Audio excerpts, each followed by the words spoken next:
আর ঝামেলা ছাড়াই কোনো রকম তেল ছাড়াই বানিয়ে ফেলুন আমের টক ঝাল মিষ্টি আচার, যেটা সারা বছরও সংরক্ষণ করে রাখতে পারেন। নমস্কার বন্ধুরা, মিষ্টিমন চ্যানেলে সবাইকে সুস্বাগত। আজকের আমি এসেছি কাঁচা আমের টক ঝাল মিষ্টি আচারের এক রেসিপি নিয়ে, যেখানে কোনো তেল লাগবে না এবং রোদে দেওয়ার কোনো ঝামেলাই থাকবে না। তাহলে আর কথা না বাড়িয়ে রেসিপিটি শুরু করা যাক।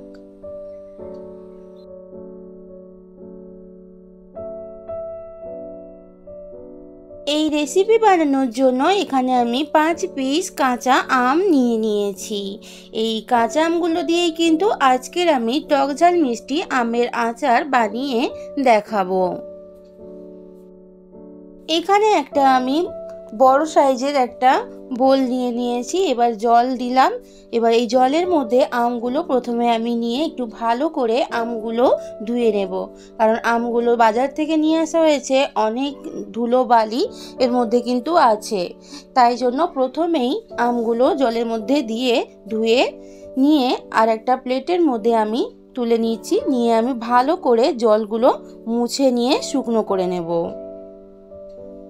এইবারে আমগুলোকে কেটে নেব। তার জন্য আমি এখানে একটা বটি নিয়েছি। বটির সাহায্যে আমি প্রথমে আমের খোসাগুলোকে ছাড়িয়ে নিচ্ছি। তোমরা চাইলে ছুরিতে কিন্তু কাটতে পারো। আমি বটিতেই কমফোর্ট ফিল করি, তাই জন্য আমি বটিতেই আমগুলোর ছালগুলো প্রথম ছুলে নিচ্ছি।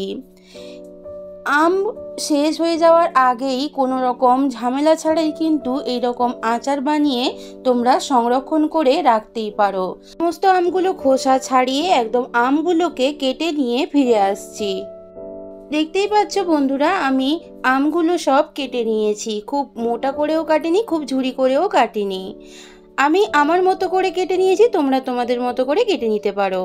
আমগুলো কেটে আমি আলাদাভাবে ঢাকা দিয়ে সরিয়ে রাখার পরে এদিকে গ্যাসের মধ্যে নিয়েছি একটা প্যানটা গরম হয়ে যাওয়ার পরে আমি এখানে দিয়ে দিয়েছি 3টে শুকনো লঙ্কা। ঝালটা তোমাদের পছন্দ অনুযায়ী তোমরা নিও। এবারে একটু প্রথমে শুকনো লঙ্কাটাকে একটু নাড়ানাড়ি করে একটু হালকা ভাজা করে নিলাম। তারপরে এবার এখানে দিয়ে দিচ্ছি 1/4 টিস্পুন 5 ফোড়ন। 1/4 টিস্পুনের থেকেও অল্প পরিমাণে নিলাম এখানে মৌরি, আর নিয়ে নিলাম 1/4 টিস্পুন গোটা জিরে। এইবার মশলাগুলো বেশ ভালো করে ড্রাই রোস্ট করে নেব। দেখতেই পাচ্ছ আগের থেকে কালারটা চেঞ্জ হয়ে গেছে, মানে ভাজা হয়ে গেছে। এইবার আমি উঠিয়ে নিয়ে ঠান্ডা করে নিয়ে একটা পাউডার বানিয়ে নেব। এইবার গ্যাসের মধ্যে আমি কড়াই বসিয়ে দিয়েছিলাম। কড়াইটা একটু গরম হয়ে যাওয়ার পরে এখানে আমি হাফ বাটি চিনি দিয়ে দিলাম। আমটার পরিমাণ অনুযায়ী এবং আমটা কতটা টক সেই অনুযায়ী কিন্তু তোমরা চিনিটা নেবে। প্রথমে চিনিটা নিয়ে আমি কিছুই করব না, একটুখানি ওয়েট করব চিনিটা একটু গলে যাওয়ার জন্য। এবারে আমি হাফ বাটি চিনির জন্য হাফ বাটি জল দিয়ে দিলাম। একটা হাতা দিয়ে বেশ ভালোভাবে চিনি এবং জলের সাথে বেশ একটু করে নাড়িয়ে নেব, যাতে ভালোভাবে খুব তাড়াতাড়ি চিনিটা মেল্ট হয়ে যায় এবং সুন্দর একটা ক্যারামেল কালার হয়ে যায়। দেখতেই পাচ্ছ ভালোভাবেই কিন্তু অনেকটা চিনিটা মিশে গেছে, ক্যারামেলের মতো একটা সুন্দর বেশ কালারও কিন্তু চলে এসেছে। এইবার এখানে দিয়ে দিচ্ছি 1/4 teaspoon Kashmiri red chilli powder. এখানে দিয়ে দিলাম যতটা আমার আন্দাজ অনুযায়ী, মানে স্বাদ মতো লবণ। একটু নিয়ে নিলাম 1/4 টিস্পুন হলদি পাউডার। এবার সব কিছু বেশ ভালোভাবে মিশিয়ে নিচ্ছি। এইভাবে মেশাতে চিনিটাও বেশ ভালোভাবে কিন্তু মেল্ট হয়ে যাবে। এবং দেখতেই পাচ্ছ যেহেতু চিনির ক্যারামেল তৈরি হয়েছে, আবার এদিকে কাশ্মীরি রেড চিলি পাউডার দেওয়া আছে, কালারটাও কিন্তু খুব সুন্দর চলে এসেছে। এইভাবে মেশাতে কিন্তু চিনিটাও সুন্দরভাবে মেল্ট হয়ে গেছে। দেখতেই পাচ্ছ সব কিছু ভালোভাবে ফুটে উঠেছে। এবার একটু খুব সামান্য পরিমাণে দিলাম লাল লঙ্কা পাউডার। ঝালটা একদম অপশনাল, তোমরা দিতে পারো নাও দিতে পারো। এবার একটু ভালোভাবে মিশিয়ে নিচ্ছি। বেশ ভালোভাবে কিন্তু ফুটে উঠেছে চিনির সিরাপটা, তোমরা দেখতেই পাচ্ছ। এইভাবে যদি আমের আচার বানানো যায়, এটা খেতে যেমন টেস্টি হবে, দেখতেও কিন্তু তেমন ততটাই সুন্দর হবে। এইবার আমি কেটে রাখা আমগুলো দিয়ে দিচ্ছি, দিয়ে বেশ ভালোভাবে চিনি সিরাপের সাথে মিশিয়ে নিচ্ছি। যতটা আমার আমের পরিমাণ সেই অনুযায়ী কিন্তু মেপে জলটা দিতে হবে। বেশি এখানে জল কিন্তু ইউজ করা যাবে না, যাতে আমের সাথে বেশ সুন্দরভাবে চিনি সিরাপটা মিশে যায়, তেমনই কিন্তু জল নিতে হবে। এদিকে যে মশলাগুলো আমি ভেজে নিলাম, একটা শিল নোড়াতে আমি ভালো করে পিষে নিচ্ছি। খুব কিন্তু একদম প্লেন করে পিষবো না, আদা ভাঙা থাকবে, তবেই কিন্তু আচারের টেস্ট খেতে ভালো লাগবে। মুখে যখন মশলাগুলো একটু আদা ভাঙা আসবে, সেটাই কিন্তু খেতে আরও অনেক ডেলিশিয়াস লাগবে। দেখতেই পাচ্ছ মশলাটা ভালোভাবেই পেষা হয়ে গেছে। এইবার ঢাকাটা খুলে নিলাম। দেখতেই পাচ্ছ আমটা কিন্তু একদম সুন্দরভাবে মিশে গেছে এবং আমি আঙুল দিয়ে দেখছি একটা চিটচিটে আঠালো ভাব কিন্তু চলে এসেছে, মানে আমার আচারটা একদম কিন্তু রেডি হয়ে গেছে।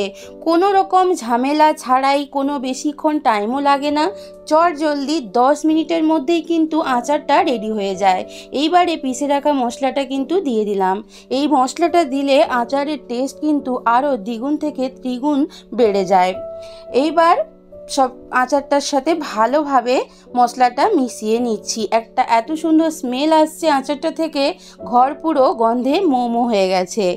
তোমরা যখন বানাবে তোমরা নিজেরাই ভালো বুঝতে পারবে। আমি জানি তোমরা সবাই আচার বিভিন্নভাবেই বানাও, তবে আমি আমার মতো করে বানালাম। যদি ভালো লাগে অবশ্যই আমার পাশে থেকো, আমার চ্যানেলকে সাবস্ক্রাইব করে নিয়ে আমার ভিডিওগুলো মন দিয়ে সবাই দেখো। দেখতেই পাচ্ছ বন্ধুরা, আচারটা কিন্তু আমার অলমোস্ট একদম রেডি হয়ে গেছে। কোনো রকম ঝামেলা ছাড়াই একদম চটজলদি রেডি। বিনা তেলেই রোদে দেওয়ার ঝামেলা ছাড়াই বছর ভোর সম্পূর্ণভাবে সংরক্ষণ করে রাখা যাবে এমন আচার কিন্তু একদম রেডি হয়ে গেল। তোমরা চাইলে এখানে ভিনিগার দিতে পারো, তবে এই আচার ভিনিগার ছাড়াই কিন্তু বছর ভর সংরক্ষণ করে রাখা যাবে। কিন্তু এখানে আমি যেহেতু এক্সট্রা কোনো জল ইউজ করিনি, যত বেশি জল ইউজ করবে ততই কিন্তু আচারটা খারাপ হয়ে যাবে। এত সুন্দর ডেলিশিয়াস হয়, এত টেস্টি হয় এই আচারটা, কিন্তু বাড়িতে যখন বানাবে একটু বেশি পরিমাণেই বানাবে, কারণ বানানোর সাথে সাথেই কিন্তু হাফ আচার শেষ হয়ে যাবে, এটা আমি গ্যারেন্টি দিয়ে বলতে পারি। আমার আজকের এই আচারের রেসিপি যদি তোমাদের ভালো লাগে অবশ্যই একটা লাইক করো এবং কমেন্ট করে জানিও তোমাদের কেমন লাগলো। যদি একটু বেশি ভালো লাগে নিজের বন্ধুদের মধ্যে, আপনজনদের মধ্যে একটু শেয়ার করে দিও।